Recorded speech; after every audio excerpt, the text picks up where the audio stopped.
Just like that, Draymond Green suspended one game, game 3 against the Sacramento Kings for stomping on Sabonis. So, my thoughts on this, obviously I'm a Warriors fan. I'm not thrilled. I do believe the Warriors will need Draymond to win the series if they're looking to turn the series around. They're down 2-0. And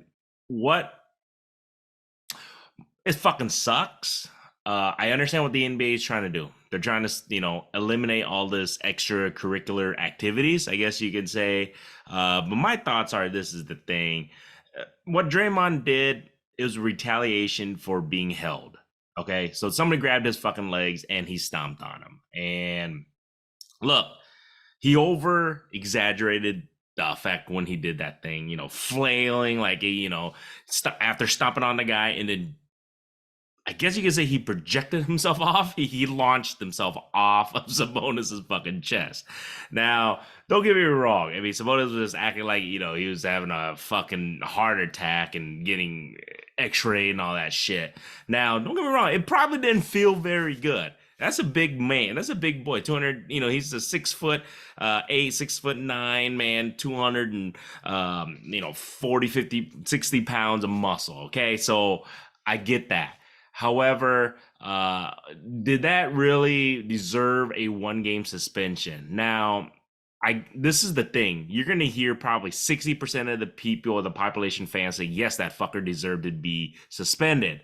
Then you're going to hear the rest, no, Sabonis deserved that because he grabbed the leg first. So most of those 40% are probably Golden State Warrior fans.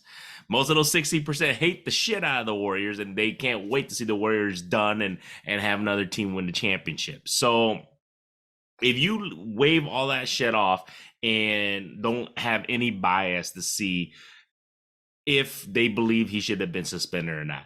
Now, should he have been ejected? I'm okay with that. I actually understand that because of what he did. And I'm a Warriors fan, guys. You have to understand. So I thought what he did was over the line. He didn't need to go that. He was dramatic too. I mean, this is the thing. Draymond was just as dramatic as Sabonis in regards to the aftermath of that. When he stomped on him and pushed off on him, he was all dramatic and all that, bullshit.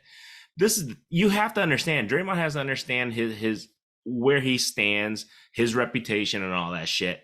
And he has to understand that the Warriors need him to win and to win the series, to possibly defend their championship. He can't put himself in those situations. And when I say that is, yeah, that guy grabbed your leg. Fuck, that guy should definitely get a tech. And he did get a technical foul for grabbing his leg. In my thoughts, I don't think I had any issue when he stepped on him initially. What I did was when he kind of jumped, if you watch it again, he kind of jumped and then he launched himself off of Sabonis and he stomped on him and launched himself off.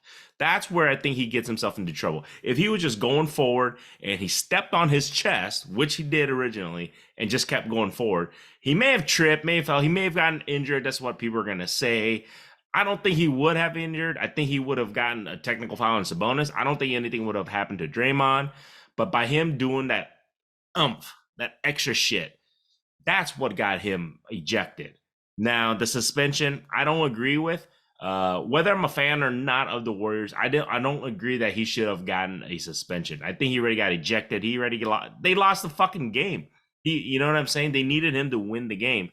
They lost the game. So to punish the Warriors and get to suspend him another game, I think it's a little too much. Now, what are the Warriors going to do? Because, a lot of people are like, well, Draymond only has 8 points. He barely fucking averages, not even close to 9, 8, 10 points a game. But the people who don't really watch or who are not an average, who are just an average fan, who don't see what Draymond brings to the Warriors is, number one, he's one of the best defenders in the league at his position, guys. He can defend multiple positions. He can defend the guard, the shooting guard, the point guards. He can defend small forwards, power forwards, and even centers as needed. There's not many, I guess you can say, players in the NBA who can defend all 5 positions that he does. That's not even considered the scoring. He's not even needed for that. So he can defend all 5 positions, in which they actually do need him for, because They are very small. The Warriors are very small. People don't understand. And then having just Kevin Looney as the big man, which, technically he's not the biggest man. When he sits, Draymond protects the rim and he protects the inside. So that's a huge loss for the Warriors. That's what people don't understand. Yes, he doesn't score a massive amount of points. He doesn't fucking need to. There's Steph Curry, there's Klay Thompson, there's Andrew Wiggins, there's Jordan Poole. He doesn't need to score. What people don't understand is that he doesn't need to score, and that's why he doesn't need to fill that box. On top of that, Draymond brings the ball up a lot of the time. People don't understand that he's technically almost a slash point guard. So it's important to have him in there. It's going to be critical. This is really a big deal for the Warriors to not have him from game 3, which is really crucial because the Warriors need this game. If the Warriors lose this game, I think the series is done. That's how vital this game is. And then losing Draymond is fucking it could be disastrous for the Warriors, postseason run right now. And then what people don't also understand is that the pick and roll, when Draymond runs it with Steph Curry or even Klay, but especially with Steph Curry, if you guys watch it, they've been doing this for nearly a decade, guys. You can't just substitute somebody and, expect them to do the same results that Draymond and Steph. They literally know what each other's going to do. They've done it for this long. And you're going to miss that. They're going to lose that. The Warriors are going to lose that because, when they do the pick and roll, whether he's, passes to Steph or he knows where Steph is going to go, he's going to go backwards, he's going to go forward, is he going to cut to the hoop? Is Draymond going to cut to the hoop? They just know. So that is out of the question for game 3. On top of that is his rebounding. His rebounding is, definitely going to be missed. Warriors are small, and it's going to be very tough. And then obviously they're just going to miss his passing ability. Draymond is a pretty damn good passer, and he's actually underrated finisher too. I mean, he can finish at the rim, and he does especially when they're doing those pick and rolls, and he just roll right into the rim. He just takes it right and goes right to the rack, and he finishes very well. It's going to be tough, and it's going to be really missed. A lot of people are like, well, the Warriors can win without him. Don't get me wrong. The Warriors are talented enough to win without him, but their game plan, everything is going to have to change. And, at the end of the day, who do you blame this on? You fucking got to blame it on Draymond. I'm a Warriors fan, guys. You blame it on Draymond. You can't blame the NBA on this. Even though I don't agree with their decision to do this, they should have never been put in the position to be making this decision. So in my eyes, I blame Draymond for putting the Warriors in this fucking situation because he should have known better. I mean, my biggest thing, because I did a video on this before, man, he could have cost them the game. We don't know because he didn't fucking finish the game.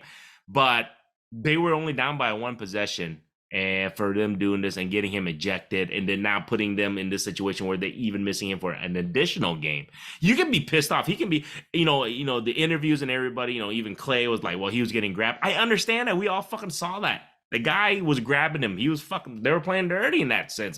You can say it wasn't a basketball move. It's like, what the fuck? So everybody's like, well, what the fuck you want me to do? You step on him and move forward. But you didn't have to, like I just said, you didn't have to jump and launch yourself off of his chest. That's the biggest thing. I think that was the biggest thing. And then everybody's like, well, you're nitpicking. Nitpicking or not, you have to understand he also has that reputation. So, I mean, it's just one of those things. Fucking think and use your brain. And he didn't at that moment. And he's costing the Warriors. He's costing himself this game. And there's a potential they can lose a series and they can lose this next game, and him not being there, and he can cost him a possible chance at a repeat championship, and that sucks. So as a Warriors fan, I hope the Warriors can adjust, and they're just gonna have to go to the bench a little bit more. I would like to see Kuminga in there a little bit more. Jordan Poole needs to just show up. I mean, I don't know how much playing time he's gonna get. He's just been missing in action, and it sucks as a Warriors fan. So, and I'm a Jordan Poole fan.